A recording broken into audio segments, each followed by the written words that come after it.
PKS siap perjuangkan untuk menghapus pajak kendaraan sepeda motor. Partai berlambang padi dan bulan sabit itu juga berjanji akan memberlakukan surat izin mengemudi seumur hidup.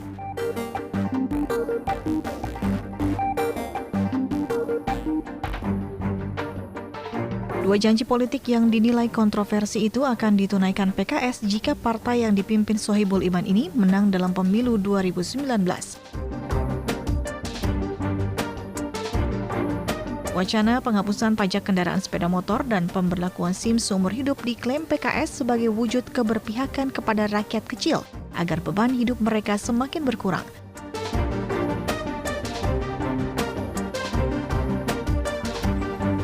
PKS menilai kebijakan tersebut tidak akan mengganggu anggaran pendapatan dan belanja daerah lantaran dari beberapa provinsi yang ada, pendapatan pajak sepeda motor hanya mencapai 8% dari total APBD.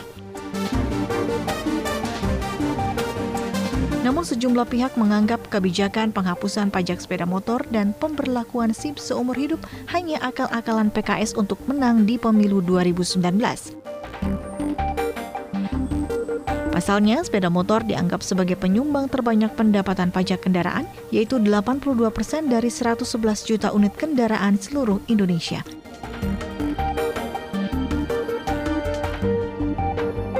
Tim TV One mengabarkan.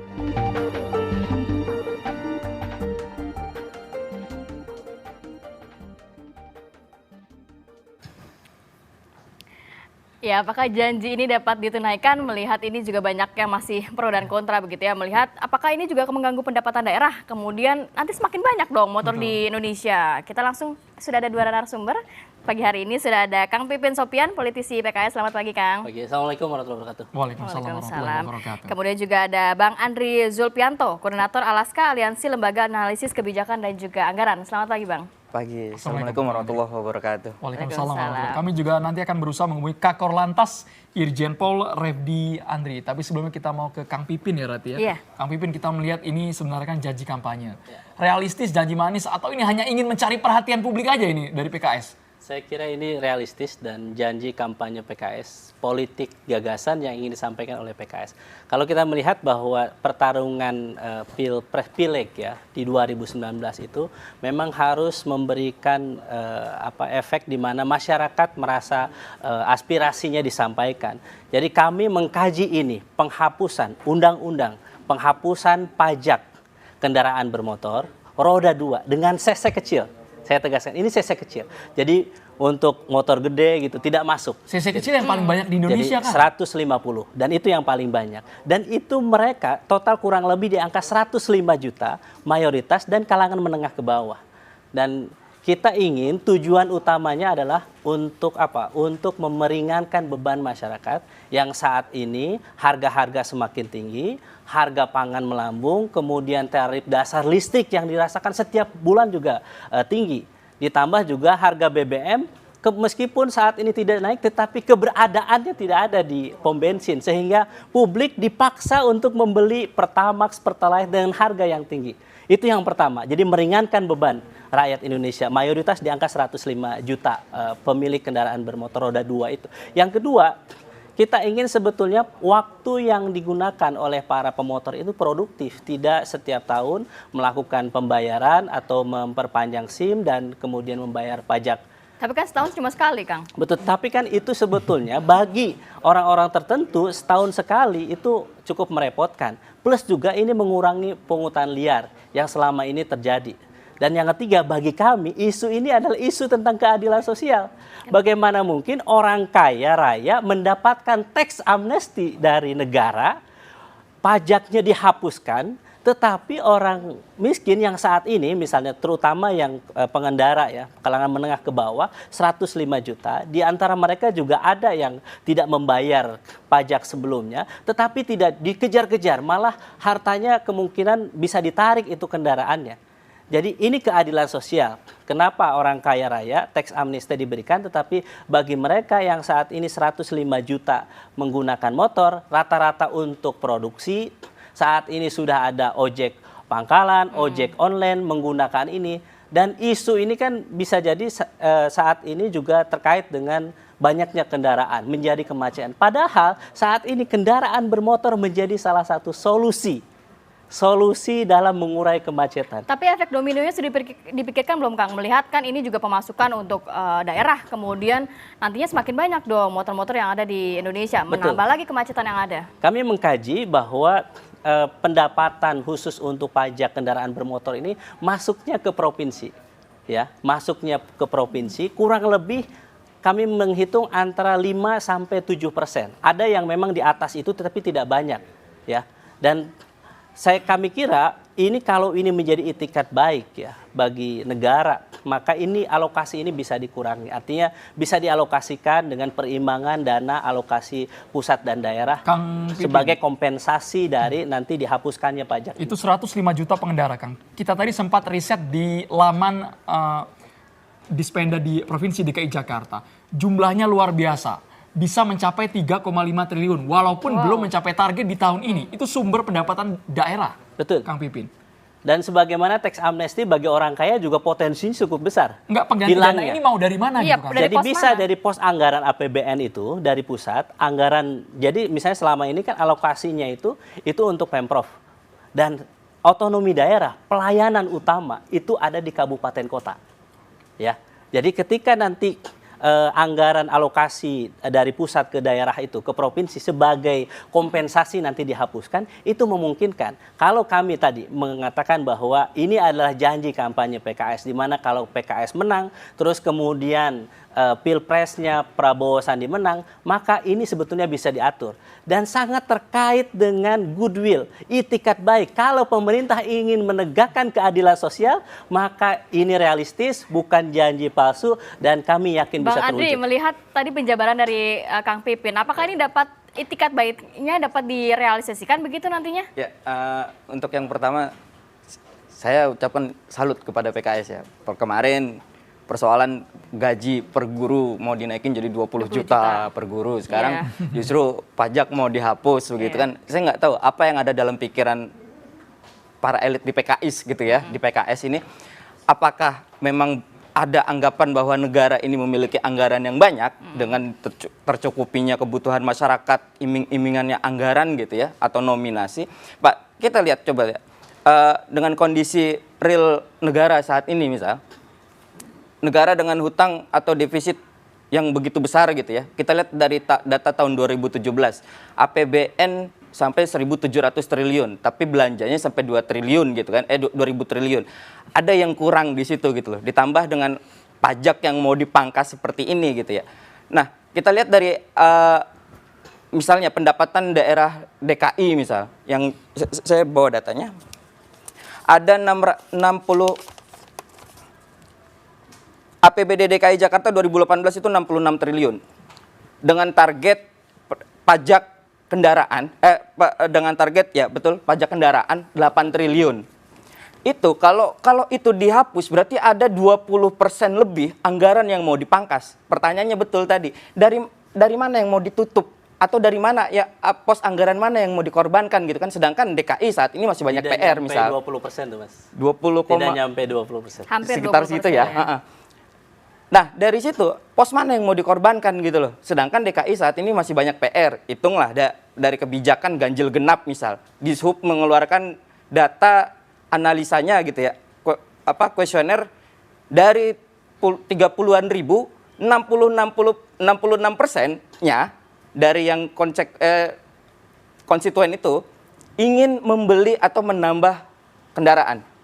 Gitu ya. Artinya ada potensi negara atau ada potensi pendapatan daerah dari situ gitu loh. Dengan penambahan kendaraan, efek daripada ganjil genap ini. Harus dijawab sama Kang Pipin, dari mana sebenarnya asal pos ini? Kita nanti juga akan menghubungi langsung bersama Kakor Lantas Irjen Pol Refdi, karena tadi Kang Pipin menyebutkan salah satu tujuannya adalah untuk menghindari pungutan liar. Sesaat lagi kami akan segera kembali pemirsa.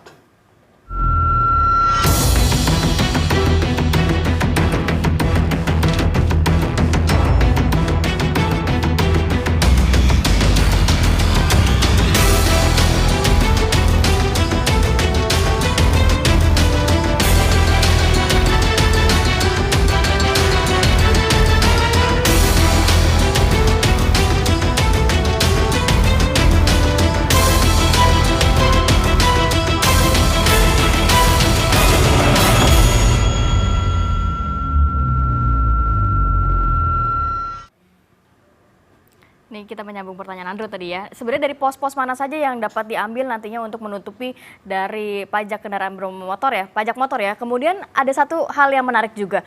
Kalau memang nanti SIM sampai dengan seumur hidup, untuk usia 65 tahun, 70 tahun, akhirnya diperbolehkan juga untuk menyetir kendaraan.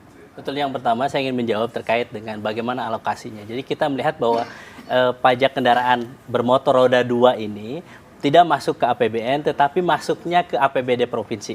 Itu yang pertama. Jadi kita harus memahami bahwa struktur anggaran kita demikian. Jadi apa solusinya sebetulnya? Jadi kalau pemerintah, negara, pemerintah pusat punya kebijakan, makanya yang kami usulkan undang-undang sehingga nanti bisa berlaku semua pemerintah daerah di provinsi begitu ya. Apa solusinya? Tadi transfer daerah khusus ke provinsinya kemudian dinaikkan ketika ada konsekuensi dari penghapusan ini. Yang kedua, tentu bisa ada efisiensi anggaran di tingkat provinsi. Perjalanan dinasnya dikurangi, kemudian pengetatan anggaran khusus yang tidak efektif, yang tidak langsung dirasakan oleh rakyat masyarakat langsung itu kemudian dikurangi, dan peluang-peluang korupsi bisa dikurangi sebesar-besar. Saya kira masyarakat kecil terutama sebetulnya ada semacam kecemburuan sosial. Kenapa sih dalam beberapa hal pemerintah baik pusat, provinsi maupun kabupaten relatif misalnya agak boros begitu, tidak berhemat,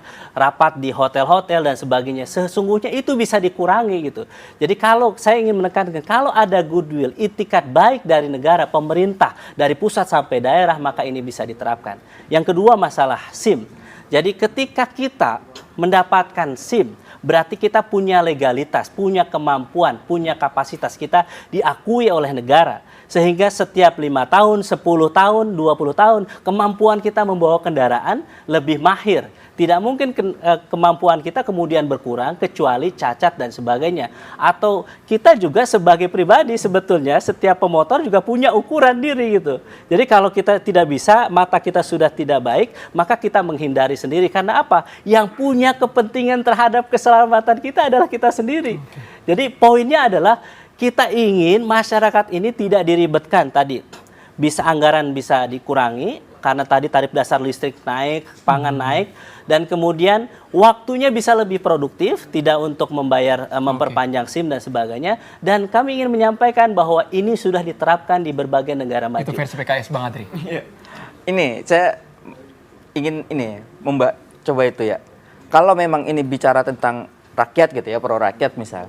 Kalau bicara tentang anggaran, gimana kemudian bagaimana tidak mengurangi pendapatan gitu loh. Tapi justru yang harus difokuskan adalah bagaimana mengurangi belanja. Ya, belanja kayak misal di DKI ini kan kita tahu nih APBD DKI itu melonjak naik dari tahun 2017. Misal kayak kunker gitu kan, itu naik berapa kali lipat gitu, 2 kali lipat. Nah, dari situ kita bisa mengalokasikan pengeluaran itu untuk hal-hal yang lebih pada produktif gitu ya, kayak pembangunan RPTRA yang memang itu sangat berfungsi betul buat anak-anak misal. Kayak di Pondok Kopi itu lebih bermanfaat emang betul-betul buat anak-anak, terus family gathering, ada beberapa anak-anak yang juga dimanfaatkan untuk kursus, latihan dan lain-lain gitu ya. Atau untuk pembangunan infrastruktur, gimana kemudian dapat mengindahkan atau mengelola daerah itu dengan baik gitu loh. Di sisi lain, masalah pendapatan jika dikurangi, ini juga akan berdampak pada pertumbuhan dan pembangunan ekonomi di setiap daerah. Itu loh yang kemudian harus dipikirkan menurut saya. Sehingga akhirnya dari pos-pos yang berkurang karena tidak adanya pajak ini, itu betul pertanyaannya ditarik dari mana? Kalau kemudian mengandalkan dari pusat aja sekarang misal kayak BPJS gitu ya, yang mengalami banyak kebutuhan anggaran sekarang, itu juga masih bingung gitu loh. Kalau mengandalkan lagi dari pusat, so what gitu maksudnya, apalagi gitu. Saya kira poinnya adalah keadilan sosial ya. Jadi kalau kita melihat tadi misalnya dari mana pos-pos itu yang bisa diambil, saya kira pajak kendaraan mewah itu bisa dinaikkan. Kami menyesalkan pemerintah Jokowi yang menurunkan pajak properti mewah. Dan itu kan diberikan kepada orang kaya gitu. Tapi kita fokus Tax amnesty juga demikian. Jadi kacamata kita, Mas Adri, harus kita melihat bagaimana ini masyarakat. Saya ingin menyampaikan bahwa usulan PKS ini adalah sesuai dengan aspirasi masyarakat. Bukan di untuk bawah. merayu hati rakyat. Saya kira poinnya kami partai politik mengumpulkan, kemudian mengagregasi dan kemudian menjadikan ini menjadi satu policy kebijakan. Suatu saat nanti masyarakat memberikan amanah kepada PKS, menang tidak menang, kalau menang alhamdulillah kami akan mudah untuk tapi tetap memperjuangkan harus mencarikan kebijakan dengan secara detail begitu ya, sehingga Betul. dapat ditunaikan janjinya. Terima Baik, terima kasih banyak. Kang Pipin dan juga Bang Adri, kita tunggu apakah Sama-sama. ini akan terrealisasi atau Amin. hanya janji manis belaka pemirsa.